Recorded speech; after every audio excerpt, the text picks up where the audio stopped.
Hello and welcome to Session 4, Workshop 11, Mindset Over Matter, Establishing a Culture of Empowered Educators. If you're enjoying the learning today, you can pay the joy forward by going to the EdCollab site and finding out how you can donate to the Brotherhood Sisterhood Soul, our adopted charity for the day. Because the EdCollab gathering is a day of free learning, we invite you to donate what you would have spent on coffee, lunch, or even registration for an amazing day like this, to pay it forward to support others. Today, we welcome Diana DaCosta with her session, Mindset Over Matter, Establishing a Culture of Empowered Educators. Diana is the K-6 Technology Integration Specialist for the West Orange Public Schools in New Jersey. Diana is passionate about effective tech integration strategies for all grades, but especially building the foundation at the elementary levels. She's certified in elementary and special education and holds a master's degree in educational leadership from Keene University. If you're joining us on Twitter, you can share your learning using the hashtag #TheEdCollabGathering, a space, and hashtag 11. And now I'm excited to introduce Diana DaCosta.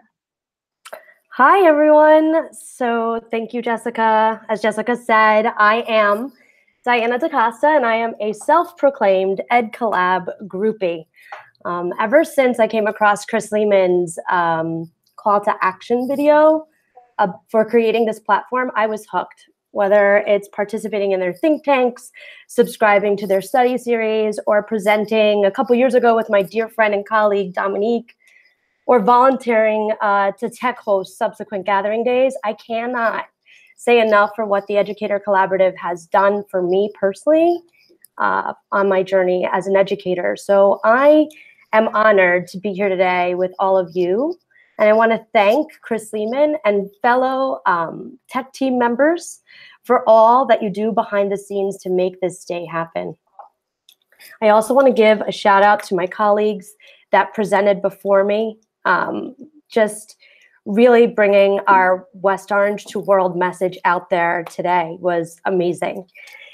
And also, I want to thank you, the audience, for being here on a Saturday or maybe sometime in the future, because these are all archived, and listening in on this topic of establishing a culture of empowered educators.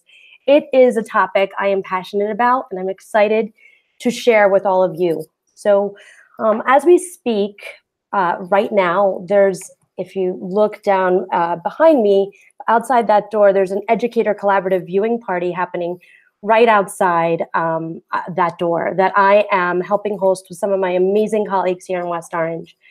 And it's been just a great and amazing day of just empowerment and inspiration. So just a little info on where in the world we are in West Orange. We are a fairly large, very diverse K-12 district, just about 15 miles west of Manhattan. We're considered the suburbs of the city. And though we might be 15 miles west, it takes a lot longer to get into the city with all the congestion nearby.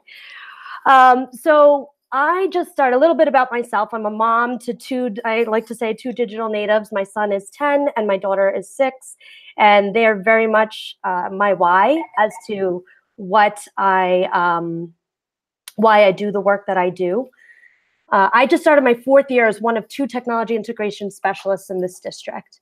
And to me, my title is really a misnomer. I don't consider myself a specialist. And much to many people's dismay, I don't have all the answers when it comes to technology. It's really funny for me to step into some classes and be called the tech queen, or even I've heard Google goddess. But you know, I walk in and kids look at me and wonder, but I look at them and wonder back, because I know that no matter what, I'm always going to take something away from them when I walk into the rooms. Leading up to my role here in West Orange, I spent 14 years in the elementary classroom. And it was during the last 2 years where I had my eyes open to the paradigm shift in education. And I intentionally changed my practice, despite it being uncomfortable, to meet the needs of my students in my classroom. So I'm here today to share the year-long process of establishing a culture of risk-taking and innovation within the West Orange Public School District. And while we are far from done, we are just at the beginning of this process of gathering data. One thing is clear: And that is that there's been a renaissance or a renewal in the profession amongst our teachers that is palpable and real. So just what you're looking at right now is a Padlet I was inspired. I tech hosted for Shauna Coppola and Kathy Collins, and I saw that they were creating this Padlet of resources. And so I was inspired to do the same last night, and it's going to grow. It's just in its baby infantile stages, but it's, I'm trying to gather all the resources and where our work that we do here in West Orange is informed by. So I will tweet it out, and you can grab the link now if you want, but just for you all to have. So I wanted to start out with some fun. What do you picture when you hear the words empowered educator? What does that mean to you? Take a minute, tweet out a pic or a GIF that represents what an empowered educator for you might look like. And for me, I picked Wonder Woman. And I'm not sure if it's the name Diana that we share in common, the stance, or maybe it's the wind blowing in the hair. When I think of an empowered educator, it's that, right? And it's the deflecting of all negative energy, right? So that's my vision for what an empowered educator looks like. So just take a minute, and if you can, share out, and I have the Twitter feed on, to see like what does empowered educator look like for you. And we're going to move on. So on this next slide, when I saw this picture come up in my Twitter feed a while back, it was shared out by Eric Patnodes. His Twitter handle's NoApp4Pedagogy. I was struck by the paradox that this picture represented. I was reminded of actually when I first started implementing tech into my classroom. Tech use in my classroom was passive. I was using it to put kids on programs or moving up reading levels or to improve their typing skills because they had to get ready for that new state test online. And I promise I had the best of intentions, but even doing this passive stuff with kids back then with tech felt uncomfortable and clunky because I felt like I was giving away control, and it didn't feel right. And it wasn't until I heard Eric Sheninger speak about his experience a few towns away in New Jersey. And he asked us the question, how can we prepare students for the future if we are stuck in the past? And he shared his story and what his students were able to do in his high school. And instead of all the excuses that I was making, he came up and sought solutions. I couldn't, and I heard this today, like after hearing him, I couldn't unhear it and I couldn't unsee it. It's kind of like riding a bike, like when you get balance, right? You don't forget. And I couldn't not do something. So I became curious. I had a colleague who was willing to take a risk and an administrator who believed in us and had our backs, which was really the perfect trifecta to take a leap of faith. But on this next slide, you see today's pace of technological change out there, it's staggering and it's unprecedented. And yet the rate of change within education is incremental and typically doesn't keep up with what's going on outside of the school building. As a matter of fact, change in education was once described to me by a mentor of mine as glacial speed. So as teachers, we know that we need to prepare students for their work world of tomorrow and transform their learning today. But sometimes it becomes very daunting.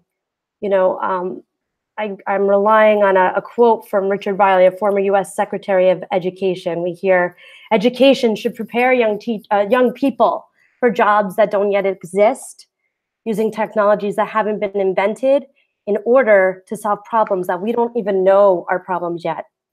And as a result, when we hear that, there's been this sense of urgency to create the schools of tomorrow, pledge to be future ready, and innovate the classroom with new technologies and programs. But oftentimes, the most critical piece of the shift in our schools is missed: the why.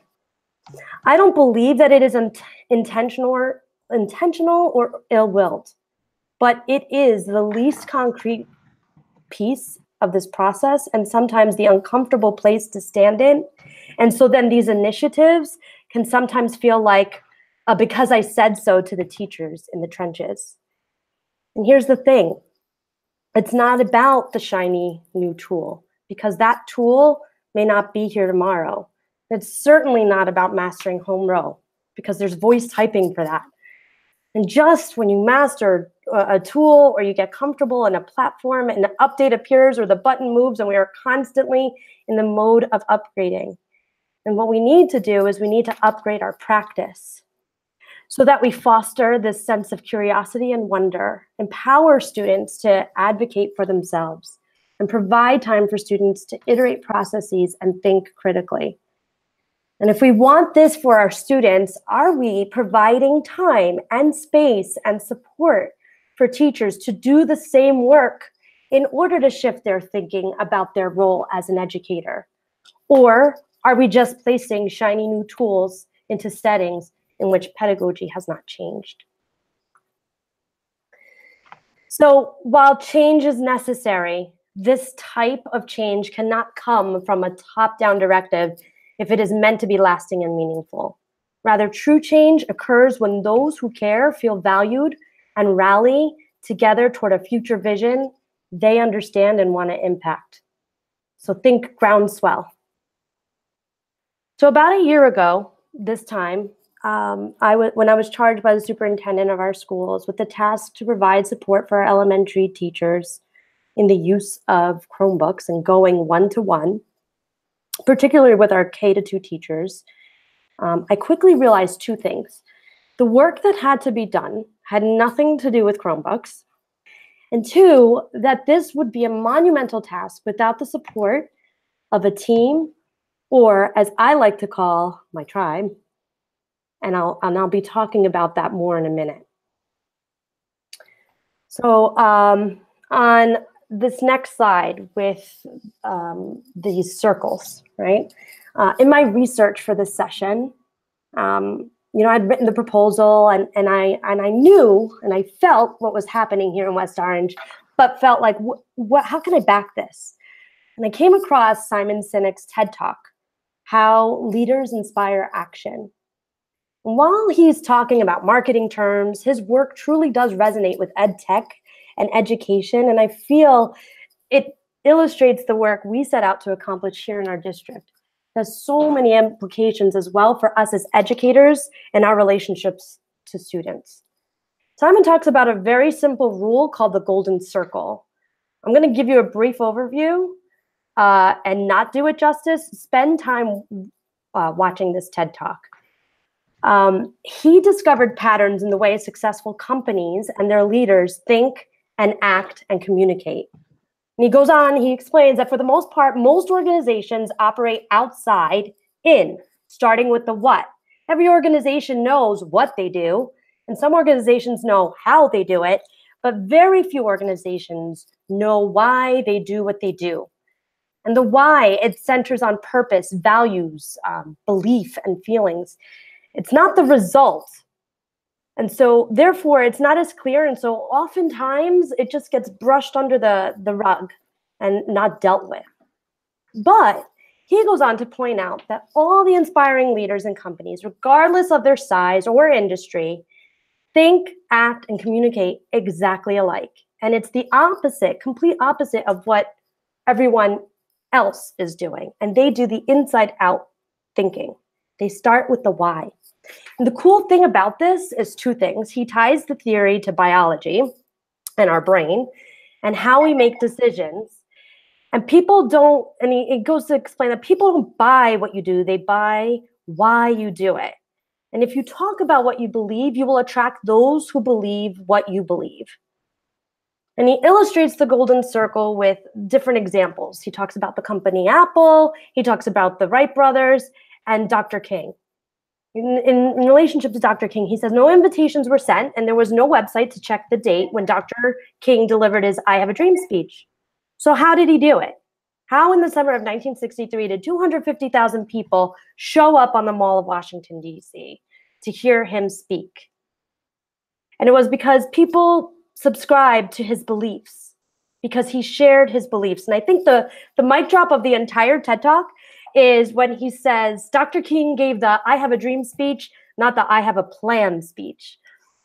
So the golden circle made me reflect on my role as a tech integration specialist. When I first started out here in West Orange, I spent 2 years, my first 2 years, researching what the latest platforms were, what the latest apps were. I held workshops to show how to use the tools. But it didn't cause a change. That repeat customers, and I didn't feel like people were left inspired to go do the work with the kids. It was then when I think it was the first summer here when I created a virtual book club inspired by the work that the Ed Collab does with some teachers in district around Katie and Kristen Zimke's book, Amplify. And it was then that we were able to unpack not only what and how, but why tech integration was important and necessary. And when we could ground ourselves in this shared why of empowering student voice, there was this palpable sense of purpose and follow through. We could have open and honest, safe conversations about the work being necessary but daunting. And we were also able to create a cohort or a team to act as a support.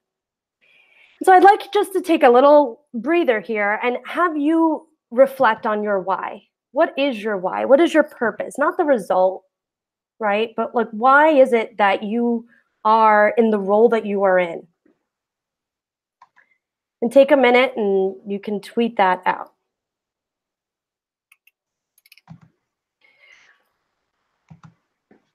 Okay.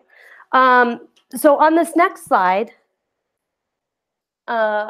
we have, don't get worried here. I know it's a bell curve. I'm not going to get mathematical on you.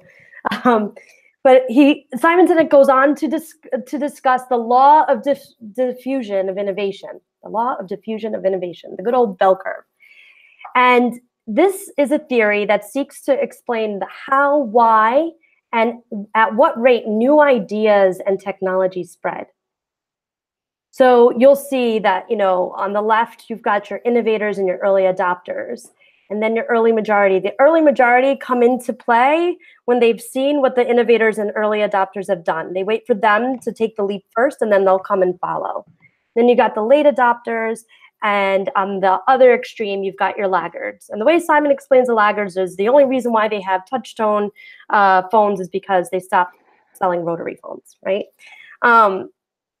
So we all sit at various places at various times on the scale, but what I love about this law of diffusion of innovation, if you want mass market success, or more importantly, mass market acceptance of an idea, you cannot have it until you achieve this tipping point between 15 and 18%, and then the system tips. And that's how I know that our work here in West Orange, like, well, we've had some movement, we're not there yet. And so it's exciting because it's like we can grow. Like all before I saw this chart, this was all just my gut and my belief, but I could never stand in confidence to say that we were up to good work and that this is really what we should be doing. So I'm going to rewind back to my last point, right? So my first point, when I was asked to roll out this professional learning for staff, this had nothing to do with the Chromebooks, right? It's about establishing the why. But my second point was that in order to get this work done, I needed the help of a tribe. There's an African proverb that says, if you want to go fast, go alone. And if you want to go far, go together. And I get emotional because I think about my tribe. But this idea of shared leadership or even servant leadership came into play. when I had to establish a small K-5 district-wide ed tech team, which was representative of various grade levels and disciplines. It was comprised of like-minded, positive, and passionate educators. Notice I didn't say that it was comprised of tech-savvy people. It wasn't about the ability to rock the smartboard or automate processes on a spreadsheet. It was about passion and vision and desire. So we came together to establish some norms as we calibrated our thinking during full think tank session days. This was mind-bending and exhausting work as we poured over research and videos, but some of those days were probably the most inspiring and motivational days in my career. Without really naming it or knowing it, we were starting with the why.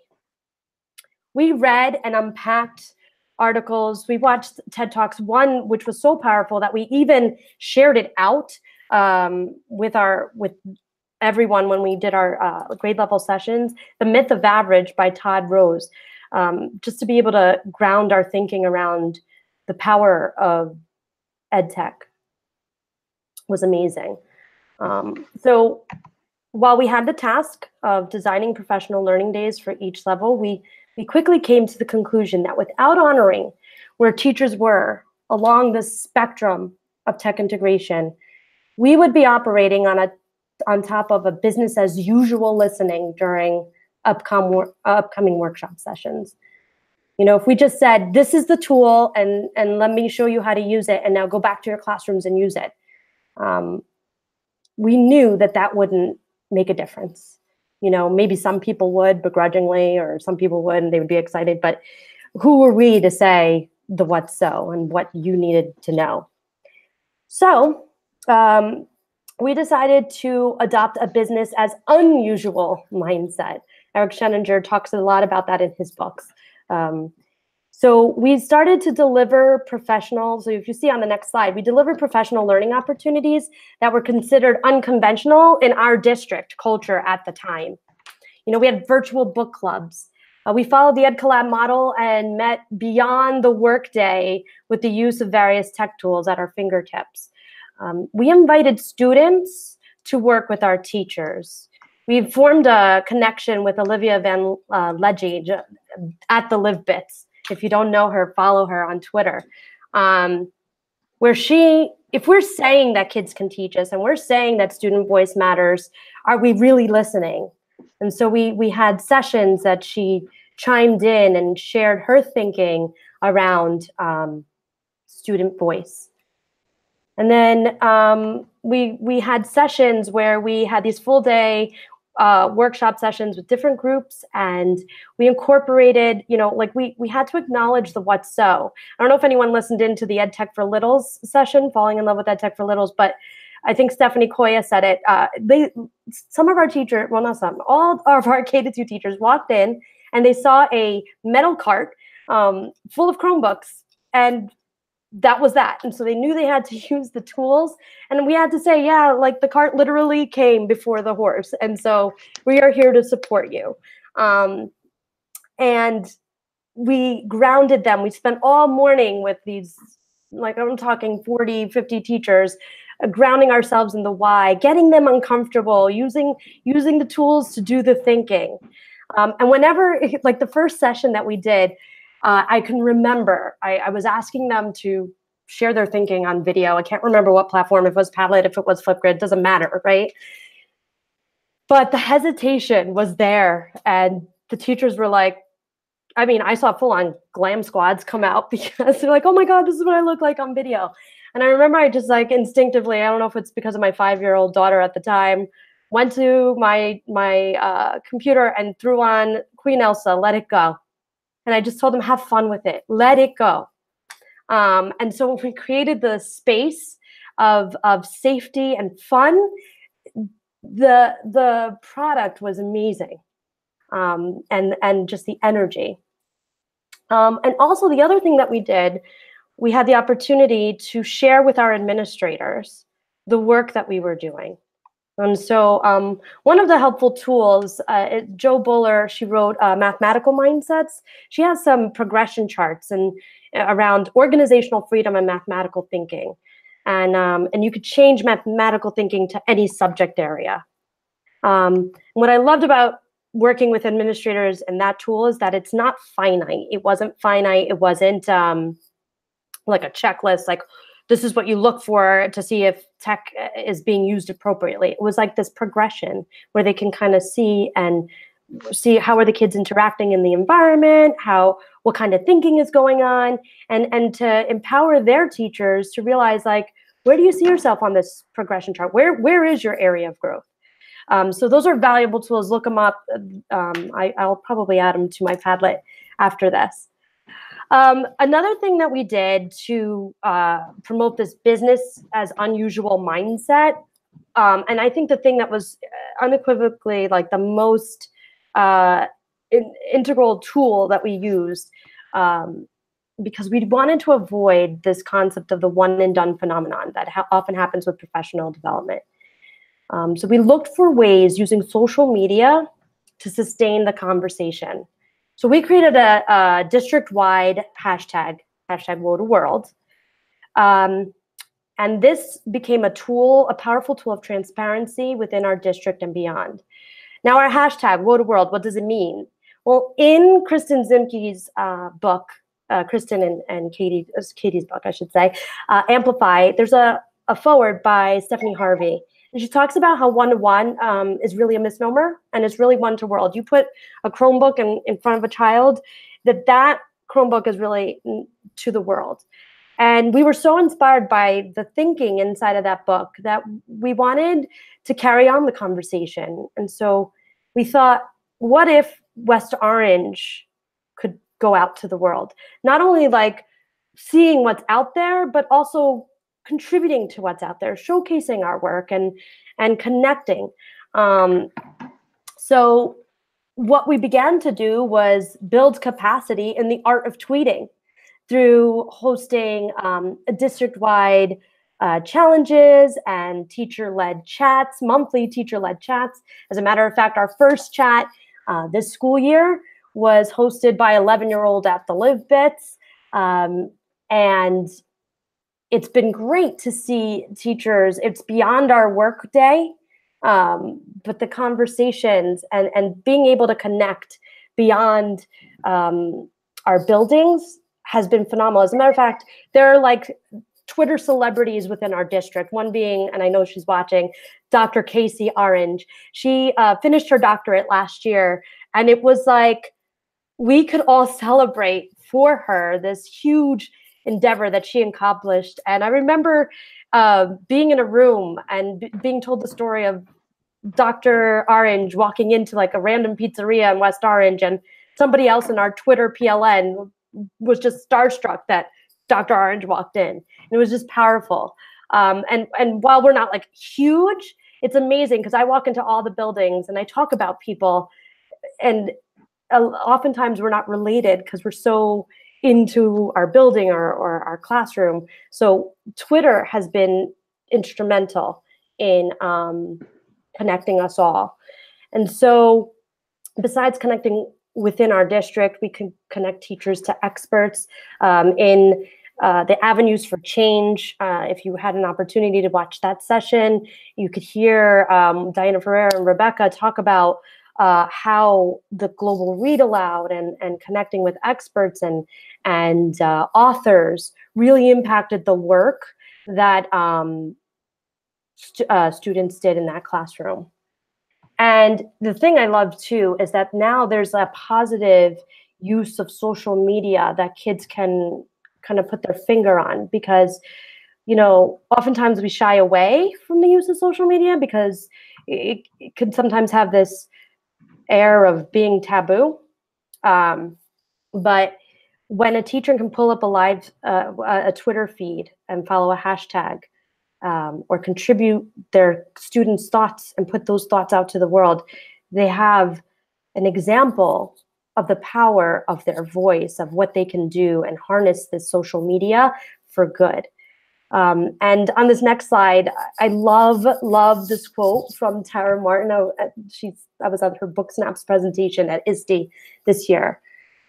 And she says, "We can shy away from social media because of what students might do, or we can be intentional about teaching them the positive influences of the social media.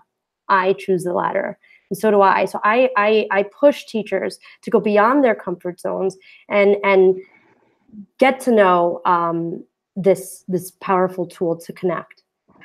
So I'm going to attempt to share a video. So I'm going to come out here just to illustrate for you one of our ed tech team members and his journey and through a Flipgrid. You know, I'm going to speak a little bit about Jay Roberts before I screen share. He's a kindergarten teacher, and I have the privilege of being able to walk into so many classrooms and see so many wonderful teachers in action, and he's just one of those teachers. And when I asked him to be part of the ed tech tribe, he wasn't so sure, you know, and he had his reservations, but he was willing, and so he gave it a whirl. And what you're about to see is his work on a Flipgrid, his first attempt at trying to capture student voice. So I'm going to narrate. So the first thing he does, hold on, let me see if I can get my screen share up. Hold on. There we go.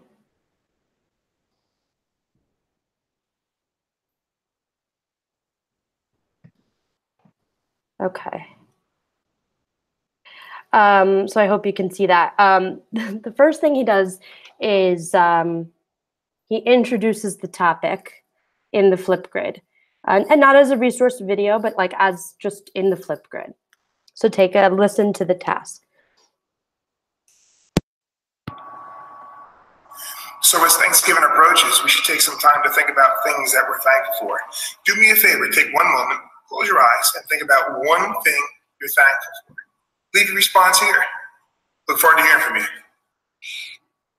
And so the next thing he does is then he goes on to his daughter, Domenica, and he's like, all right, let me see if I think she was 8 years old, right? My 8-year-old can handle this tool. Let me see what she does. I'm thankful for Norna because she gives me money when she goes to bingo, even though I don't like it when she goes to bingo.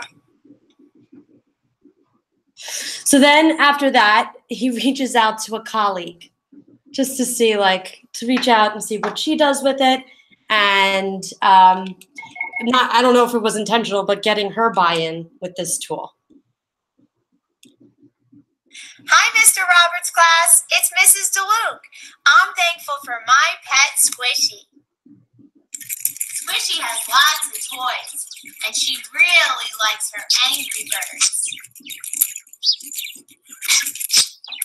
Say Happy Thanksgiving, Squish. Bye, guys. So first of all, and when I shared this, I had asked him his permission. We shared this last year in our full day sessions with our teachers. The thing about Kristen's video is that it's shot from home, and it was such a gift. And, you know, for some of us, it was like, wow, like she really shared herself. But it's such a gift to kids because really, like, kids think we sleep underneath our desks, right? And so these kindergartners got a glimpse into Mrs. DeLuke's other life, right? And then her pet Squishy. I can't share them all. What he then went off to do was he engaged his students, and he asked his students to share their voice and share what they were thankful for. And there were so many things that you can unpack from their work, and you could teach into, you know, in literacy. You know, which kids said, I'm thankful for X, and that was it. Could they learn from the child that gave their reason why they were thankful for that? And so we could elevate talk and sharing of our thoughts. So I'm gonna share Arabella's response with you all. Oh. I think it's for my mom because she always makes me food, and she always makes me apple, and she always makes me turkey.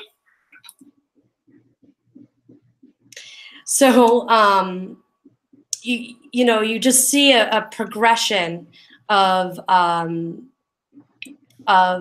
like this process that he put into place. He wasn't gung-ho right away to step into it, and it took him time.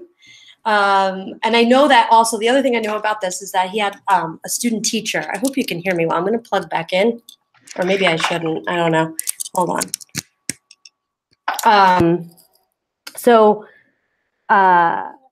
He trying to get my thoughts back. Hold on. He not only like just the work that he had done really pushed his thinking, and he had done this with the help of his student teacher. And it was still very like teacher centered, because that's where it felt comfortable. But he eventually branched out. And what he had done was create this viral experience in our district, because now teachers were saying, wait a second, kindergartners could do it, so can we. I walked into his class day 7 this year. There was no student teacher. There was no one else but him and those, well, as he likes to call his kindergartners, little cheesecakes. I can't even. And they were on their device getting ready to enter Google Classroom for the first time. And it was just amazing to see what a year's time had done for him as an educator, and then for those students in his classroom. So just some other thoughts. So like, we continued with this business as unusual mentality, things like teachers sharing their work, not a show off, a showcase, and a willingness to just share and break down those classroom walls.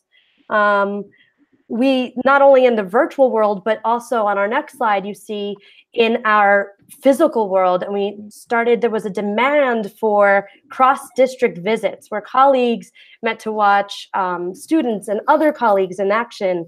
And then we had like time to debrief with one another. And we've done some of that work, but we're going to really get into that work this year. And then my colleague, I have a counterpart at the secondary levels, Tanya. She had this vision for a fun learning environment where teachers showcase tips and tricks in an annual district demo slam. And so last year we had our second annual demo slam, where teachers have like 3 minutes to throw it down and share their tech tip or whatever it is that they did in their class, some practice that they wanted to share. And, we just elevated it. We have one of our guidance counselors, Flo, what a great name for this DJ.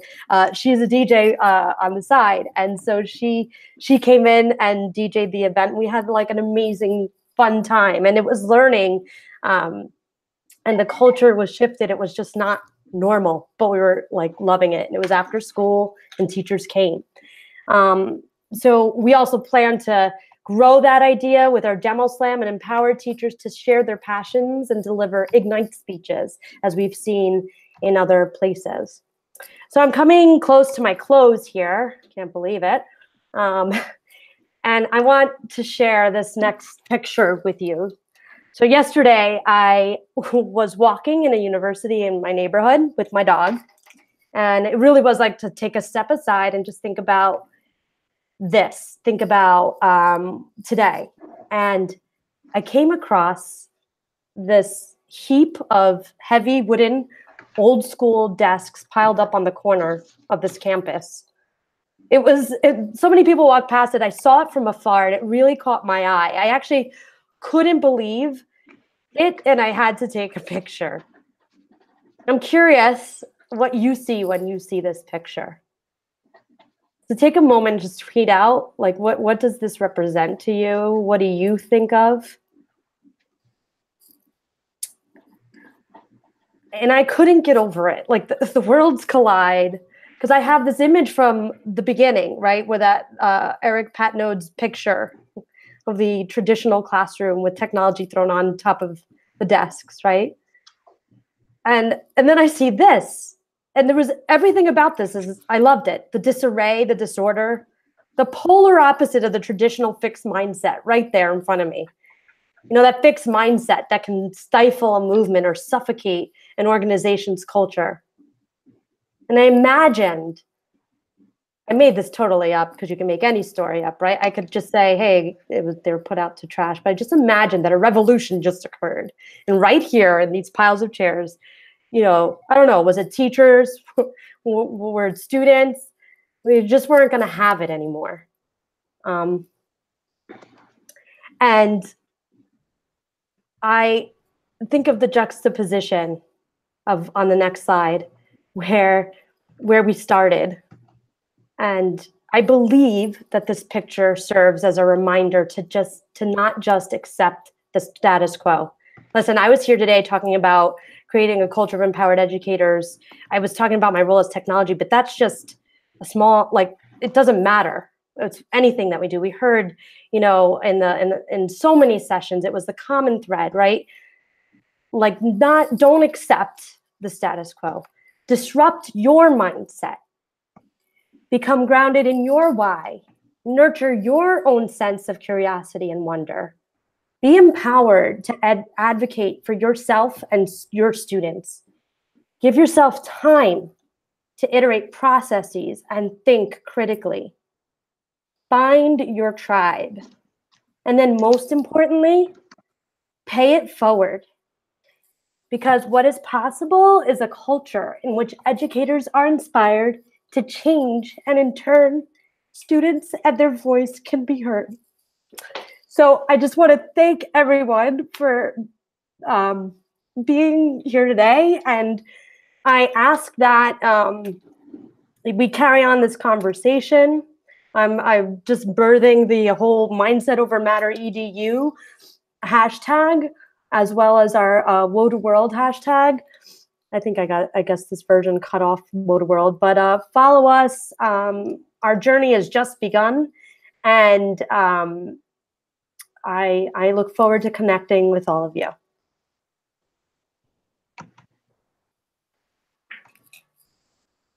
Hi, Diana. Can you hear me? Yes. Yes. Okay, wonderful. Sorry. Thank you so much for your passion. You had me going there because I'm a sympathetic crier. So it was like, the waterworks immediately for me. So, but I mean, your passion is so palpable. So thank you for that. Thank you. And for sharing everything you did today and all of the amazing work of you and your colleagues. Just so many great moves for us to think about for how we can go about business as unusual, as you said, because it's going to make a huge difference in our kids' lives, in our teaching lives, and in the field, this work that we do, that we dedicate our lives to. So thank you so much for all of that. As we close out this session, I just want to remind everyone who maybe joined in a little late or we're popping in and out of sessions that Diana's entire video will be archived on the EdCollab website so that you can view, share, forward to colleagues. That way the message can continue to get into the ears and hearts of those in our profession. And I'd like to preview our closing session for you, information for how you can join us for the next session. So let me do a quick screen share here. I've got 1,000 tabs open, but here's some info about, hopefully you can see that our last session, our closing session, beginning at 3 Eastern. So we have about 15 minutes for you to get up and stretch, maybe grab an afternoon snack or some caffeine to get you going through the rest of our time together. With that, we'd like to thank you again, Diana, and say goodbye. Bye, everyone. Bye.